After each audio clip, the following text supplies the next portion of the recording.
एक बड़ी खबर दिल्ली से आ रही है, उसका रुख कर लेते हैं। दिल्ली के होम शेल्टर आशा किरण में मौत से हड़कंप मच गया है। जुलाई महीने में अब तक 13 बच्चों की यहां पर मौत हो चुकी है। साल 2024 से अब तक 27 बच्चों की मौत। दिल्ली सरकार ने मजिस्ट्रेट जांच के आदेश दिए हैं। एनसीडब्ल्यू अध्यक्ष ने फैक्ट फाइंडिंग कमेटी को फैसला भेजने के लिए कहा है। आतिशी इस पर प्रेस कॉन्फ्रेंस कर रही हैं। आम आदमी पार्टी सरकार में मंत्री है, क्या कुछ कह रही हैं, सुनिए sir. Intellectually challenged persons is on the budget. ये आपकी बात सही है कि इसमें आई थिंक 600 के आसपास की कैपेसिटी 600 के आसपास की कैपेसिटी है, लेकिन यहाँ पर जितने नंबर ऑफ रेजिडेंट्स हैं उनके अनुसार प्रॉपर स्टाफ और प्रॉपर मेडिकल फैसिलिटीज, जैसे अगर आप देखिए 980 पर्सन्स के लिए वहाँ पे 24/7 450 सिर्फ केयर गिवर्स हैं। This is apart from the entire sanitation staff, this is apart from the entire administrative staff, this is apart from the entire medical staff that exists. तो अगर आप देखिए Asha Kiran is one of मुझे लगता है one of at least in North India one of the largest such homes, और बहुत बड़ी संख्या में जहाँ जहाँ पर भी परिवार ऐसे बच्चों को भी ऐसे एडल्ट्स को अबैंडन करते हैं, वहाँ पर आशा किरण ने उनका ध्यान भी रखा है, मेडिकली भी, साइकोलॉजिकली भी, इमोशनली भी। अगर जैसे मैंने कहा कहीं पर भी किसी अफसर की कोई नेग्लिजेंस सामने आई तो उन पर इंक्वायरी और उन पर सख्त से सख्त कार्रवाई जरूर होगी। तो आतिशी को आपने सुना, उनकी तरफ से ये कहा गया कि कहीं किसी ऑफिसर की अगर कोई इन्वॉल्वमेंट नजर आती है तो उस पर सख्त से सख्त कार्रवाई जो है वो कही जाएगी। हालांकि वो जिक्र कर रही हैं कि इसके पीछे जो भी दोषी होगा उस पर कार्रवाई होगी। तो दिल्ली में शेल्टर होम आशा किरण, जहां पर मौत से हड़कंप मच गया है। जुलाई महीने में अब तक 13 बच्चों की मौत का जिम्मेदार आखिरकार कौन है, ये बड़ा सवाल बना हुआ है। 2024 में से अब तक 27 बच्चों की जान जा चुकी है और इस पर कुछ रिएक्शन सामने आ रहे हैं, सुनिए सर। जी बिल्कुल, सरकार के संज्ञान में इस मामले के आते ही तुरंत इस पूरे प्रकरण के मजिस्ट्रियल जांच का आदेश दिया जा चुका है। सरकार ने पूरी तत्परता दिखाते हुए एक कदम ऐसा उठाया जिससे कि सच्चाई क्या है वो सामने आए।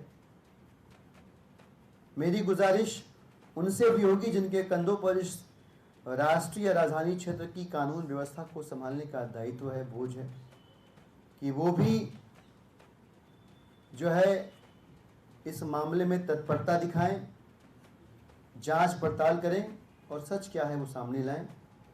सरकार की ओर से मैं आश्वस्त करता हूं, जांच की रिपोर्ट आने के बाद जो भी जिम्मेदार होंगे उनको बख्शा नहीं जाएगा, उनके ऊपर सख्त से सख्त कार्रवाई की जाएगी। देखिए, ये आशा किरण जो दिल्ली सरकार की यूनिट है, जहां पे दिव्यांग लोगों को कहा जाता है कि सरकार की ओर से सहारा दिया जाता है, उनको रखा जाता है, उनकी देखभाल के नाम पे ये पूरा सेंटर चलता है।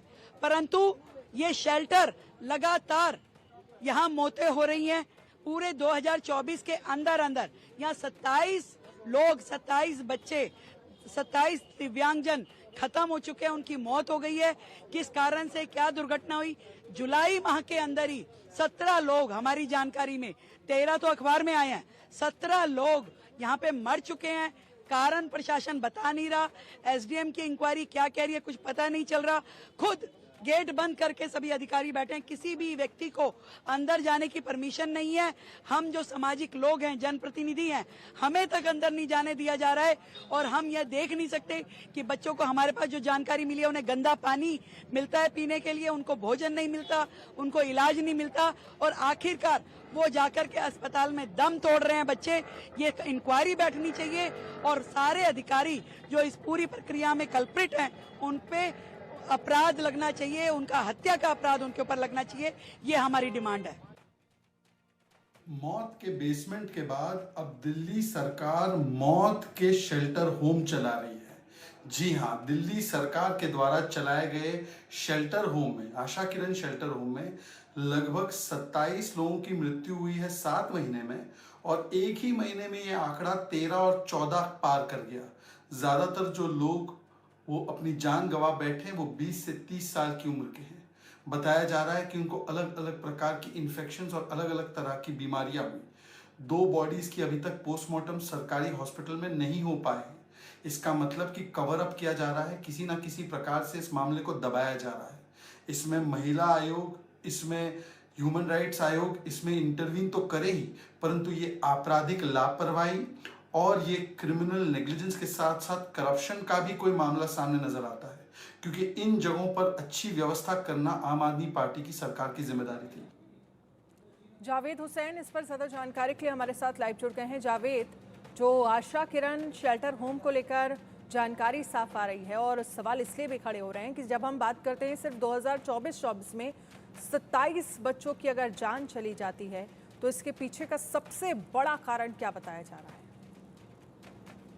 जी देखिए, जिस तरीके से रोहिणी के आशा किरण में उन बच्चों को रखा जाता है जो मंद बुद्धि होते हैं या जो कहीं ना कहीं फिजिकल चैलेंज होते हैं बच्चे, और अभी तक की जानकारी में जो आंकड़ा है वो बिल्कुल हिला देने वाला है। मतलब अभी साल पूरा ही नहीं हुआ है और इस तरह की दर्दनाक जो मामला सामने है कि 27 बच्चों की इसमें अब तक जो है दिव्यांग जो है मेंटली चैलेंज है उनकी मौत हो चुकी है। और अभी 1 महीने में 13 बच्चों का ग्राफ सामने आया है। और अभी इस वक्त अगस्त से पहले जुलाई और जनवरी के हम बीच की बात करें तो 14 बच्चों की मौत हो चुकी है, यानी कि कुल 27 बच्चों की मौत हो चुकी है। जो फैसिलिटीज है वहां पर वो फैसिलिटीज प्रोवाइड नहीं हो पा रही है। पीने का जो साफ पानी है वो पानी उन्हें नहीं मिल पा रहा है। कहीं ना कहीं पूरी तरीके से जो बच्चे हैं वो कुपोषण के शिकार हुए हैं। और देखिए, जिस तरीके से लगातार दिल्ली सरकार के ही अंडर में ये जो एक पूरा जो ये जो आशा किरण इस तरह की जो संस्था जो है और ये इस तरह का जो एक सेंटर होता है जहाँ पे इस तरह के बच्चों को रखा जाता है, उनकी देखरेख की जाती है, सरकार की जिम्मेदारी होती है।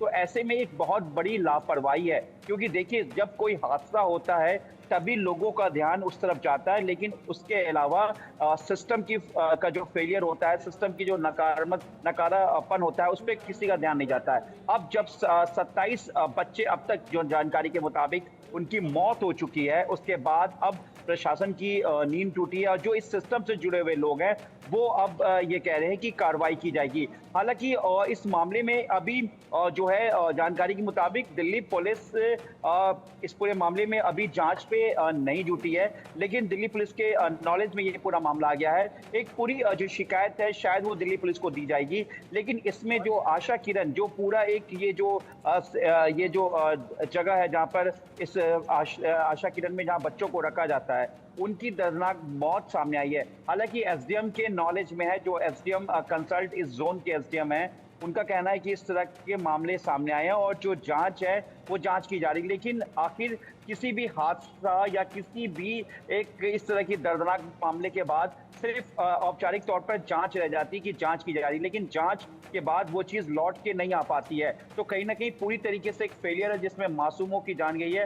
वैसे बच्चे हैं जिसमें जो फिजिकल दूसरों पे डिपेंड रहते हैं, तमाम फैसिलिटी होती है। ऐसे जिस तरह से आशा किरण है, इस तरह के जो एक सेंटर होते हैं इसमें तमाम फैसिलिटी दी जाती हैं इस तरह के बच्चों में। अगर हम वृद्धा आश्रम की बात करें तो वृद्धा आश्रम में भी इस तरीके से बुजुर्ग लोगों की देखभाल के लिए लोग होते हैं, केयर टेकर होते हैं। ठीक उसी तरीके से जिस तरीके से आशा किरण है, यहाँ पे मेंटली चैलेंज जो बच्चे हैं उनकी देखरेख के लिए केयर टेकर होते हैं, एक कोऑर्डिनेटर्स होता है, पूरा सिस्टम होता है। लेकिन फिलहाल जिस तरीके से अभी कोई भी सामने नहीं आ रहा है, लेकिन जिस न तरह किसी से तरह की मौतें कोई हुई जानकारी, हैं, जिस तरह से मौतें हुई हैं जावेद, बच्चों की देखरेख करने में सिस्टम फेल नजर आ रहा है। 27 बच्चों की जान चली गई है 2024 में, यानी कि इसी साल, और लगभग 7 महीने पूरे हुए हैं तब इस तरह की स्थितियां हैं। ऐसे में सवाल ये उठ रहा है कि दिल्ली सरकार की तरफ से, प्रशासन की तरफ से क्या कहा जा रहा है इस पूरे मामले को लेकर?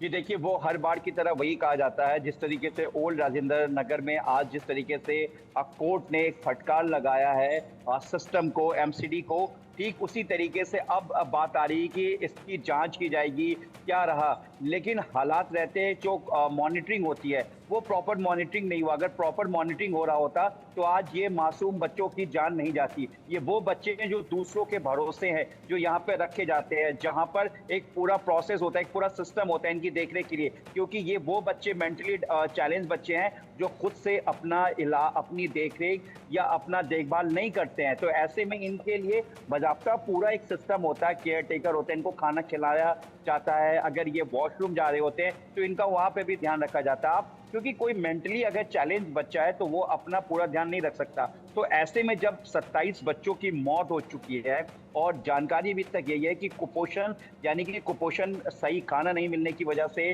प्रॉपर साफ पानी नहीं मिलने की वजह से, और एक चीज़ और ध्यान में रखना होगा कि जिस तरीके से अभी मौसम जो बारिश का मौसम है और जिस तरीके से दिल्ली का हालात काफ़ी बदलता जा रहा है, सिस्टम की फेलियर नज़र आ रही है, दिल्ली की सड़क हो या फिर राउस कोचिंग की बात करें, तो ऐसे में वहाँ पर भी क्या वाटर लॉगिंग को लेके इन्फेक्शन, मच्छर पैदा होना और प्रॉपर खाना, सफाई, ये सब मायने रखते हैं। तो फिलहाल अब ये चीज़ें तब और सामने आएगी जब इससे जुड़े हुए जो अधिकारी है वो वहाँ पर पूरी तरीके से जांच लेंगे। लेकिन देखिए, अब सिस्टम अगर ये बोले कि हाँ हम इसकी जांच कर रहे हैं, कमेटी बैठाइए या हम इसकी रिपोर्ट मांग रहे हैं, रिपोर्ट मांगना ये सब औपचारिक तौर पर होता है, ये सिर्फ कहने भर की बातें होती है। लेकिन जो 27 मासूम अब इस दुनिया में नहीं है, उस तरीके के मासूम जो मेंटली पूरी तरीके से चैलेंज है, मंद बुद्धि हैं, उनको अब कोई लौटा नहीं सकता। लेकिन उनकी मौत का आखिर जिम्मेदार कौन? और जिस तरीके से ये बात आ रही कि इन बच्चों की